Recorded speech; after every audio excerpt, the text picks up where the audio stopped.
Bom dia, boa tarde, boa noite. Você que está acompanhando, assistindo, está só observando mais um programa do Futebol aqui, aquele momento que a gente debate sobre tudo de melhor e pior que aconteceu na última rodada, e essa sim, a última rodada da primeira fase da Série D. Finalizamos a fase de grupo, que poderia, né, quando foi sorteado, quando foi feito ali os arranjamentos de grupo, parecia que seria tudo com mais facilidade. 6 equipes, passam 4 dos times do DF com total capacidade de avançar, mas não foi tão simples assim. Teve equipe que foi passar no sufoco do último lance, tendo que se aguentar até o final. Teve equipe que liderou a Série D inteira na campanha geral. Teve equipe que melhorou muito e teve equipe que foi encardida. Vamos contar essa história pra vocês, então já segue, compartilha, acompanhe com a gente,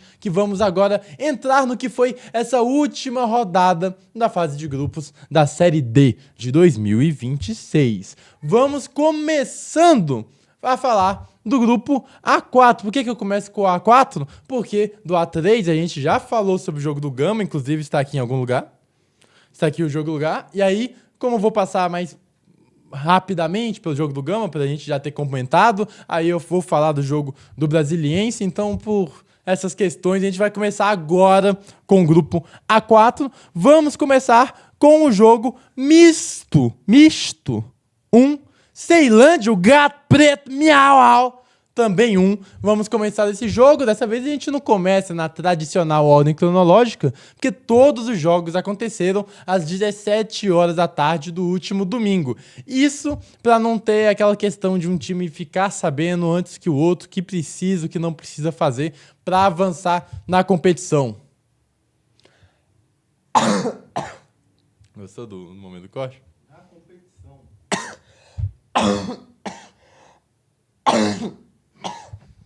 Aí. Pode ir? Na competição. Faz o 3, 2, 1, por favor. 3, 2, 1. Então vamos começar por Misto e Ceilândia. O que as duas equipes precisavam fazer para se classificar? Depois do resultado da vitória do Capital em cima do União Rondonópolis?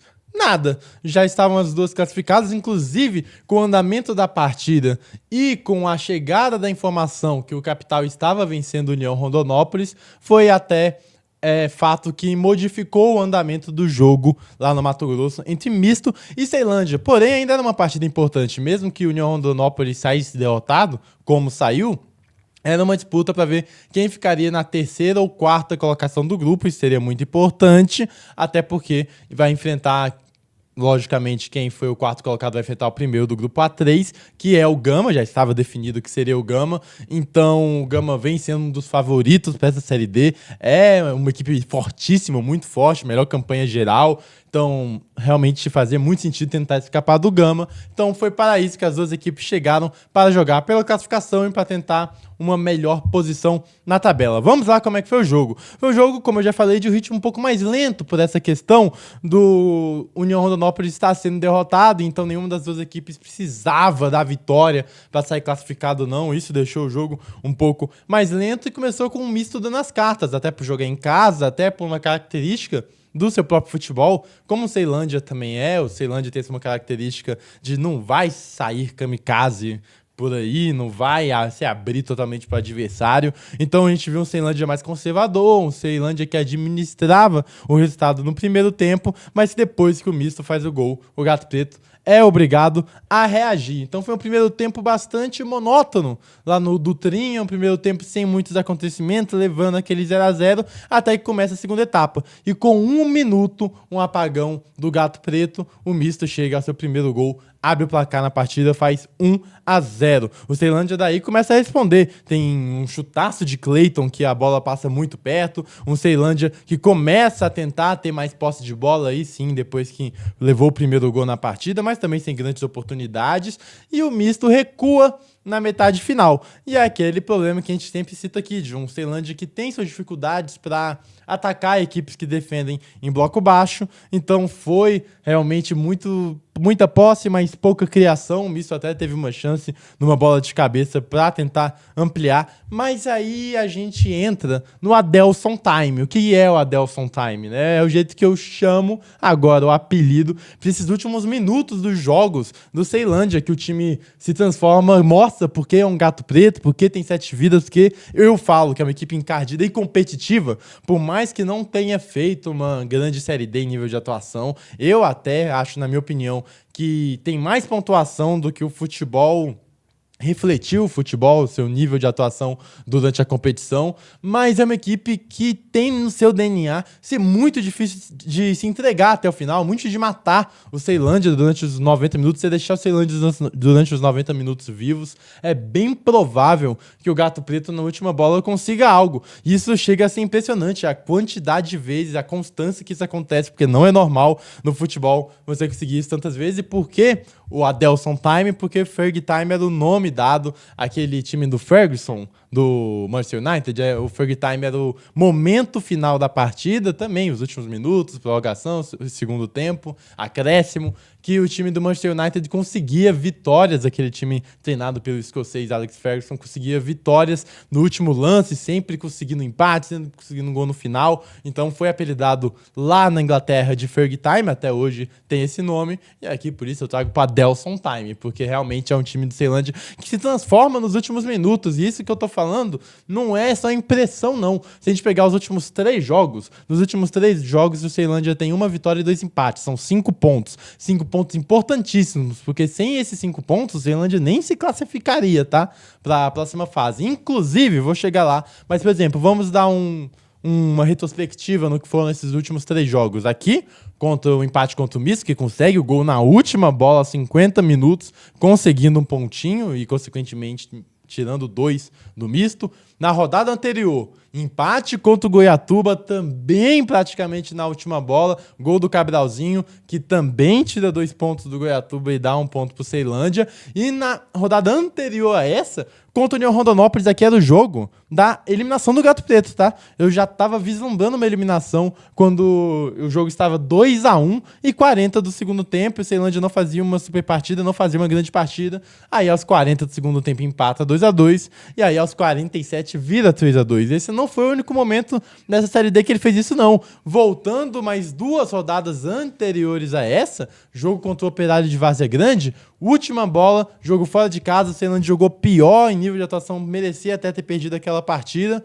Toma, gol na última bola do Ceilândia, fazendo aí mais 3 pontos. Então, assim, se o Gato Preto tá vivo até aqui, é pela quantidade de vezes que consegue esses gols no final. Inclusive, foi assim que chegou à semifinal, ao mata-mata do Candangão, quando tava perdendo pro Brasiliense num 2-0 e vira para 3-2 com 6 gols de Cardoso nos minutos finais. Enfim, é um Ceilândia que tem essa característica. Claro, a gente já falou aqui dos problemas que o Ceilândia tem. E olha que essa partida contra o Misto não foi um jogo ruim no Ceilândia, como a gente vem pontuando jogos ruins do Gato Preto, não. Foi um jogo até ok da equipe do Adelson, mas é sempre importante pontuar esses momentos finais. E aí que sai o gol numa bela jogada individual do Marquinhos. Ele é dedo lisinho, né? Que eu chamo o driblador, 5 estrelas de skill. Pegou o cruzamento no segundo pau para o Fábio botar de cabeça e deixar 1-1. Resultado que tira um confronto dos times do Distrito Federal para a próxima fase. Mais à frente eu vou falar todos esses confrontos certinhos para vocês.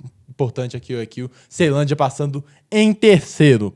Vamos agora para o próximo jogo desse mesmo grupo. Vamos falar de diretor capital. Não tem diretor, estou sozinho, não tenho nada, então vou ter que fazer. O meu não sai desafinado. Então vou fazer a coruja. Capital 2 contra 0, União Rondonópolis. Vitória daqui da Coruja, vitória muito importante do Capital. Importante por quê? Porque deixa o time numa melhor classificação geral na Série D. E isso é muito importante para ter vantagens no mando de campo nos próximos mata-mata que o Capital for avançando aí pela frente. E é um Capital que faz uma muito boa Série D. Diferente do Ceilândia, que eu comentei alguns problemas, o Capital foi um time que cresceu muito, se tornou um time competitivo e equilibrado e com bom futebol nessa Série D. Começou o trabalho do Luizinho tendo que se reestruturar defensivamente, conseguiu. Aí precisava se reestruturar ofensivamente, isso até seria uma parte mais simples, porque o time já tem boas peças ofensivas e não é no problema do Candangão. Tem o próprio Mateuzinho, tem o Lecinho, tem o Tobinha, o Nescau, que contratação do Nescau, contratação do Ian, o Zé Matheus na volância, e aí já foi boas contratações, então foi um Capital que contratou muito bem dessa Série D, e é um Capital que tem uma pressão a mais, porque não tem calendário garantido para 2027 por ter caído na primeira fase do Candangão desse ano. Então, o que os times que não têm calendário garantido precisam fazer dentro da Série D para garantirem calendário? Chegar na terceira fase. A primeira fase é essa, de grupos, de ponto corrido, jogos de ida e lá.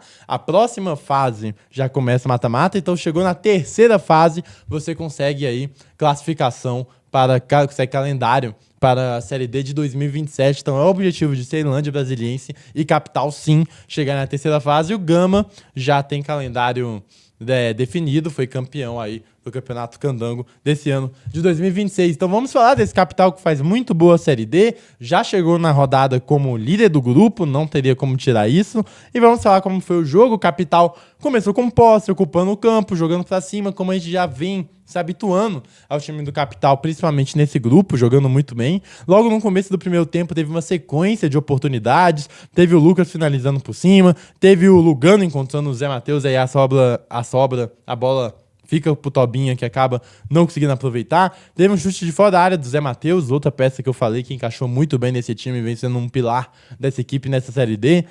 E aí o União precisava da vitória. Assim como eu falei, no misto em Ceilândia, que só tava esperando um tropeço do União para estarem de boa, o União precisava de uma vitória e torcer para ver um vencedor ali no jogo de Ceilândia e misto, mas não conseguiu fazer a vitória. Não conseguiu. Tentava, mas foi um primeiro tempo que o Capital dominou. A única bola praticamente que teve foi aos 34 minutos do União Rondonópolis, aos 30 minutos do União Rondonópolis com um chutaço ali, mas assim, que obrigou num bate-rebate o Jori a fazer uma boa defesa. Mas foi aos 34 minutos que o Renan, ele que foi eleito até melhor lateral esquerdo do Campeonato Candango, acerta um chutaço de fora da área para abrir o placar, fazer 1-0. O gol desmontou a equipe do União Rondonópolis, deixou assim, cai bastante o ritmo que tinha começado a querer criar um pouco mais, um Capital que jogou muito bem, e um Renan que vem se consolidando como realmente um excelente ano do lateral esquerdo do Capital, que já vinha muito bem no Candangão, agora muito bem na Série D. O segundo tempo, o Capital manteve o mesmo ritmo, manteve o mesmo desempenho, o Nescau teve chance, o Capital controlava a posse, a única vez que o União chegou foi por volta dos 30 minutos, com uma bola na trave, depois de um giro do Vitor, mas assim, foi um lance ocasional, até em um momento que o Capital já estava classificado em primeiro, já estava mais tranquilo, estava vencendo por 1-0, 30 minutos, baixou um pouco a sua guarda, assim, e aí tem esse lance esse que acende a equipe do Capital de novo na partida, e aí, aos 47 minutos, o Capital até chega a seu segundo gol com o William Barbie, aquele mesmo do Vasco, aquele mesmo ex-jogador do Vasco, chega a seu primeiro gol com a camisa do Capital, mas é anulado por impedimento. Triste para o William Barbie, mas é porque o roteiro estava aguardando algo melhor, agora um momento bem bonito da rodada, assim, se tivesse um momento de emoção, um momento bonito da rodada, seria esse, porque o Capital consegue o gol no finalzinho, 47 minutos, com o Matheus Anderson, ele que volta a fazer gol pela equipe do Capital, na volta dele aos gramados, ele que sofreu uma lesão de LCA, passou um ano praticamente afastado dos gramados, fez o gol. Estão voltando aí o Matheus Anderson a fazer um gol. Foi um gol que sem tanta importância assim, mas foi muito importante, claro, para o retorno do jogador, e a coisa mais difícil na vida de um atleta é ter a lesão, são as dúvidas que param na cabeça, enfim. Então ele faz o gol, se emociona, então palmas para a recuperação aqui do Matheus Anderson, que foi às lágrimas, encerrou de uma forma muito bonita, uma linda campanha do Capital nessa fase de grupos de Série D, muito melhor do que a do ano passado, por exemplo, e também muito melhor do que foi o Candangão desse ano. E vamos agora para o jogo mais emocionante dos 4 aqui que vamos comentar, que foi Primavera 1-2. Brasiliense vacilou, caiu na boca. Na boca do Jacaré. Vamos falar da vitória do Jacaré. 2-1 pra cima do Primavera. E meu divino, como pode? O Brasiliense não fez uma boa Série D não, tá? Inclusive, não é falar que não fez uma boa Série D, é eufemismo. O Série D fez um Brasiliense muito ruim, ó. Também, um Brasiliense fez uma Série D muito ruim, muito abaixo. A gente já chegou aqui no mês de junho, já passamos 10 rodadas e o Brasiliense conseguiu vencer apenas de 2 equipes, o Inhumas e o Primavera, os dois últimos aí do grupo, o Inhumas 2 vezes e o Primavera apenas uma. É uma equipe que até hoje não encontrou seu norte no ataque. Tem alguns pilares? Tem alguns pilares. Tem o Netinho na lateral, tem o Marco Júnior e Tarta no meio campo, mas ainda precisa achar os seus jogadores de frente, o seu norte ofensivo. É um time que muda muito, varia muito a escalação do meio para frente, principalmente ali à frente do ataque, não consegue achar seus jogadores ideais. Já foi montanha, já saiu montanha, já voltou montanha. Já foi o Olas Pernambucano, já saiu, já voltou. Já começou o Vitor Xavier pelo lado, já saiu o Vitor Xavier também do time titular. Já foi Jackson, já foi René, já tentou até Marlone ali, praticamente no falso 9, enfim. Tentou muita coisa, um brasileiro que ainda não se achou, fez uma Série D ruim, mas consegue a classificação jogando fora de casa no Cerradão. Precisava apenas depender de si. O resultado do Luverdense, que venceu o Inhumas, era esperado, assim como a gente já havia dito no vídeo anterior. Inhumas já eliminado, apenas 1 ponto, então já seria meio que um dever de casa do Luverdense fazer essa vitória como fez. A Aparecidense conseguiu arrancar pontos do Gama, como já falamos no vídeo. Vamos passar rapidinho por cima aqui já. E também agora o Brasiliense dependia no seu jogo contra o Primavera. E aí começa tudo mais difícil quando aos 9 minutos o time aí, o mais novo dos 2 grupos, consegue abrir o placar. O Primavera, que foi a grande surpresa dos 2 grupos, tá? Somando os 2 grupos, foi a grande surpresa. Uma equipe que deu trabalho pro Luverdense, deu trabalho pro Brasiliense, deu trabalho para o Aparecidense, conseguiu angariar seus pontos, vence em umas 2 vezes, então consegue somar pontos importantes. Chegou em segundo lugar para essa rodada, tá? Era um Primavera chegando em segundo lugar. Enfim, era um time que vinha na maior surpresa e vinha definindo em casa na sua primeira Série D da história, primeira participação da Série D da história, depois de ter ido muito mal no estadual desse ano. É uma equipe que foi fundada em 2022, então bastante recém-formada. Enfim, foi jogar essa partida, jogo no Cerradão e o gramado lá pro torcedor gamense, por exemplo, que alguns viajaram, ou então os que não viajaram, mas viram pela TV, viram que o gramado é bastante complicado. Então era um desafio, sim, pro Brasiliense. O jogo começa com o Jacaré assumindo a iniciativa do jogo, com mais posse e mais dificuldades ainda em criar chances claras, aquilo que a gente fala, né, do ataque do Brasiliense. Aí, aos 9 minutos, Primavera abre o placar. Da primeira oportunidade que teve, muita eficiência, falta cobrada na área por Luan, cabeceio de Yuri Mamute, subindo mais alto que todo mundo, fazendo 1-0. A partir daí, o gol não melhorou as coisas pro Jacaré de forma nenhuma. Aumentou a ansiedade, começou a errar mais passes, tentar finalizar de mais longe, tentar resolver as coisas mais em cima da hora. O gol aumenta demais a ansiedade. A partir daí, o Primavera, que tinha, além do mando de campo, o empate era do Primavera, o empate classificaria o Primavera, se defendeu, então, todo mundo atrás da linha da bola, todo mundo fechadinho lá atrás. O tempo foi passando, parecia que ia acabar o primeiro tempo e ia chegar no segundo tempo com o Brasiliense ainda mais pressionado, que poderia gerar ainda mais problemas. Mas aí, o salvador do Brasiliense, o torcedor do Brasiliense tem que ajoelhar, cair de joelhos em terra, olhar para os céus e no vulto entre as nuvens e os reflexos do raio de luz, ver a imagem de Tarta. Porque é impressionante como o Tarta vem jogando esse ano pelo Brasiliense. Ele completou na última rodada 100 jogos com a camisa do Jacaré. Ele que vem sendo o melhor jogador dessa equipe desde o dia 1 do ano de 2026. Ele é o cara do Brasiliense.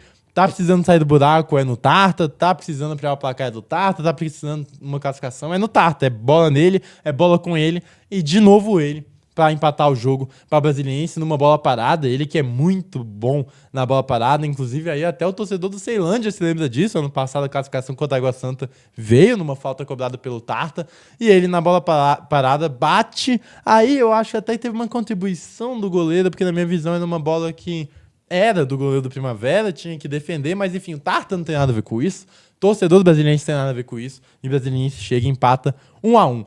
Parecia que o segundo tempo ia ser de um Jacaré motivado, de um Jacaré pra cima, de um Jacaré que fosse engolindo e fazendo aquele giro do Jacaré para matar o adversário, mas o segundo tempo começa da pior das maneiras. Logo aos 4 minutos, o Iago já tinha cartão amarelo, comete uma falta e aí recebe o segundo amarelo, é expulso. Logo aos 4 minutos, o Brasiliense tem um jogador a menos no jogo, 1-1.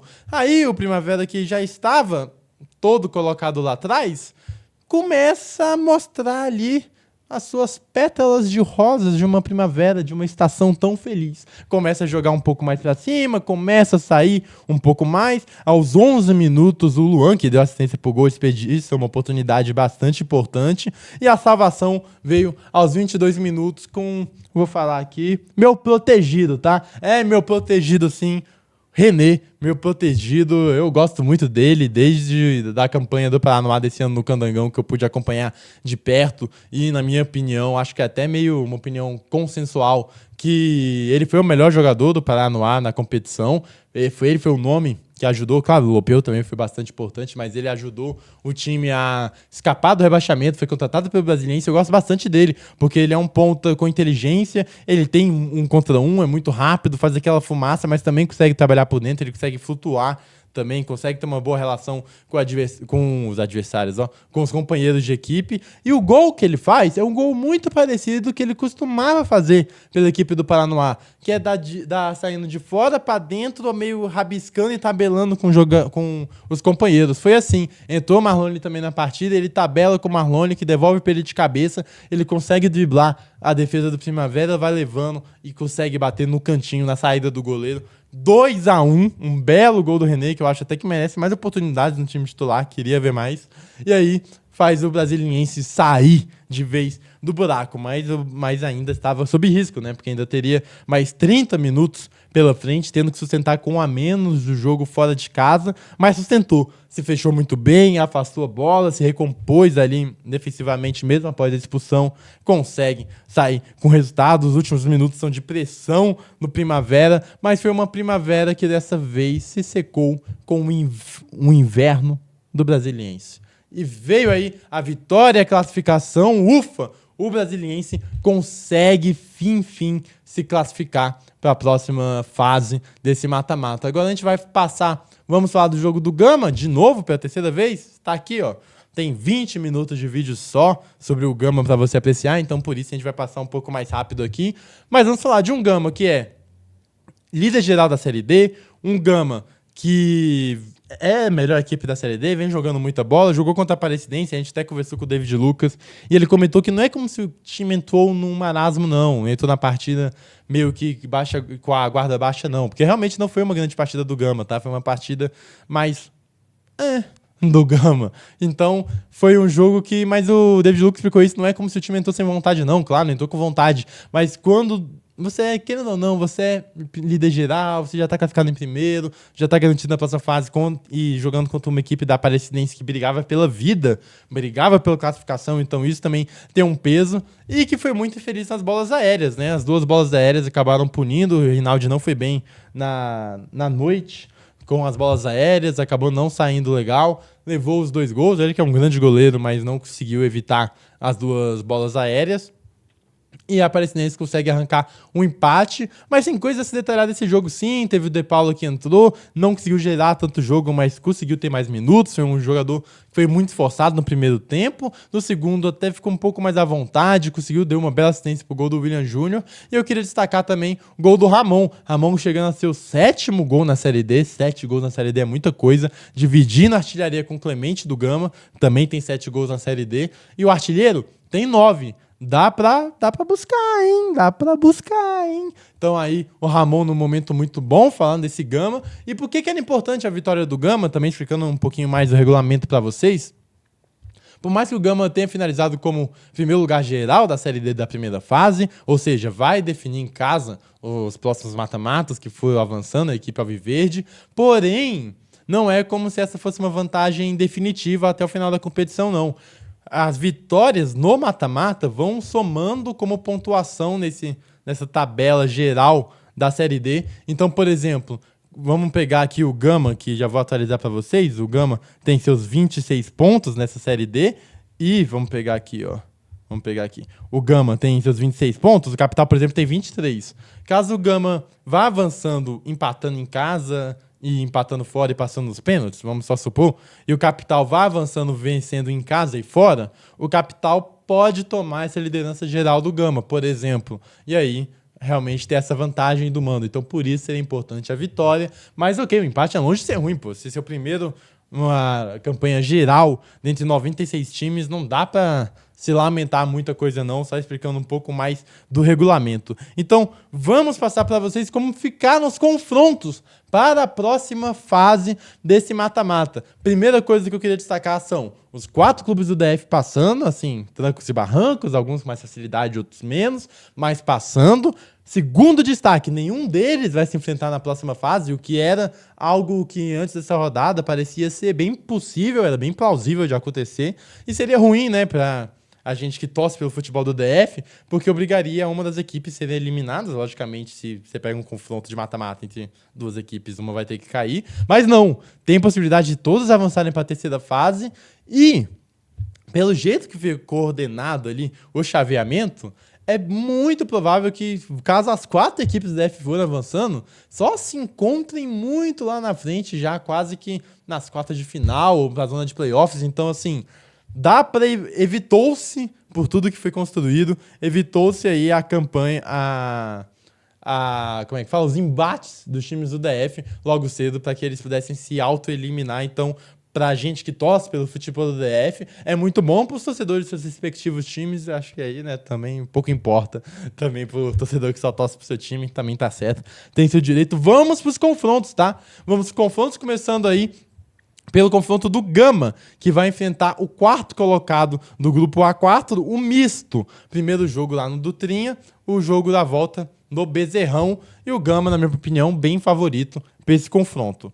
Próximo confronto, a gente tem aí Luverdense enfrentando a equipe do Ceilândia. Dessa vez o primeiro jogo vai ser no Abadião e o jogo da volta lá no Passo das Emas. Então, Luverdense definido em casa. Aqui, pelo que apresentou na fase de grupos, Luverdense jogou mais bola que o Ceilândia, mas também não foi, nossa, um abismo de diferença não. Vai ter jogo sim, a gente sabe, como já falamos aqui, que o Ceilândia é encardido, ficar vivo até o final, principalmente no Adelson Time ali, nos últimos minutos, pode ser bastante perigoso, então vai ser um confronto muito bom pra gente observar. Próximo jogo aqui, pra gente ficar de olho, vai ser exatamente entre Goiatuba e Brasiliense, é o outro confronto. O Goiatuba que define em casa, o primeiro jogo vai ser no Cerejão. Aqui eu acho que talvez seja o confronto mais equilibrado, por mais que o Goiatuba tenha feito uma melhor Série D do que o Brasiliense. Fez sim, tá? Fez.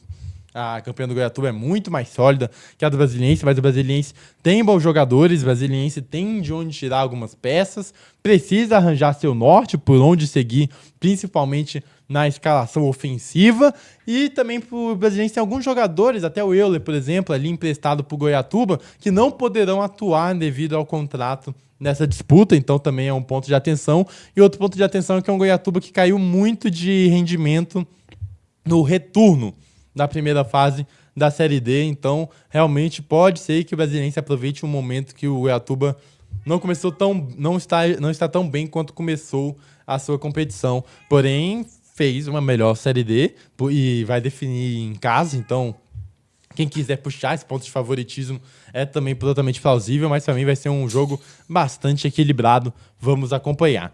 E finalizando aí o último confronto que envolve os times do Distrito Federal, vai ser realmente entre a equipe do Capital, líder do seu grupo, definido em casa. O jogo da volta vai ser no Paranoá, vai ser no estádio JK, contra a equipe da Aparecidense. E aqui eu vejo um favoritismo pro Capital, pelo que fez nessa Série D, com as contratações, Zé Matheus, Ian, Nescau. O trabalho do Luizinho é muito bom até aqui, muito bom o trabalho do Luizinho, então a seriedade do trabalho também da galera do Capital para essa Série D. Tô gostando bastante do Capital, tá? Tô gostando bastante. Acho até que foi a equipe das 4 do DF que mais evoluiu em meio à Série D. Claro, o Gama é a melhor equipe, mas das que mais evoluiu, de como começou e como acabou, acho que sim, é o Capital. Então, é isso, passando aqui. Só para finalizar esse programa, vamos para as classificações, né, de como ficar nesses dois grupos. Grupo A3, grupo de Gama e Brasiliense, temos Gama em primeiro com 26 pontos, Luverdense em segundo com 15, terceiro Brasiliense com 14 pontos, em quarto Aparecidense com 13 pontos, e aí os dois eliminados foram Primavera com 12 pontos, em umas com apenas um pontinho. E no grupo A4, classificação, Capital foi o líder com 23 pontos, Goiatuba, vice-líder com 19, terceiro Ceilândia com 12, em quarto Misto também com 12, então foi um grupo que também teve um nível abaixo de atuação do que eu esperava, um grupo que em certo ponto me decepcionou, mas o Capital não, tá? O Capital com méritos foi líder. Os dois que foram eliminados foram União Rondonópolis com 9 pontos e em sexto lugar o Operário de Várzea Grande com 5 pontos. É isso, me despeço de vocês, quero seu like, seu compartilhamento, manda pros amigos, pra quem quer saber do futebol DF, porque é agora que começa a Série D de verdade, o charme, o mata-mata da competição mais difícil, não só do país, como do mundo. É a Série D, então acompanhem com a gente. E a pergunta que eu te deixo é, vai matar ou vai morrer ou vai matar? Fica aí para aí as próximas fases, próximos capítulos, coloque seus favoritos aqui, quem que você acha que vai dar nesses confrontos. Eu me despeço, próximo jogo vai demorar, porque semana que vem ainda vai finalizar outros jogos dessa Série D, não foi finalizado porque, como eu falei, tem a logística de todos os jogos dos grupos terem que ser realizados no mesmo horário para não ter embate, não só dos grupos, mas dos grupos que vão se enfrentar. Por exemplo, o A3 e o A4 tiveram que acontecer ao mesmo tempo, o A1 e o A2 vão acontecer ao mesmo tempo, e assim vai. Então não teremos jogos nesse final de semana, então só no outro que teremos aí a Série D, mas a gente vai te atualizando aqui com todas as movimentações. Teremos Copa do Mundo já já, hein? Copa do Mundo já já, hein? Então fica ligado com a gente. É isso. Valeu demais, um abraço, valeu, fui, até mais. Falou.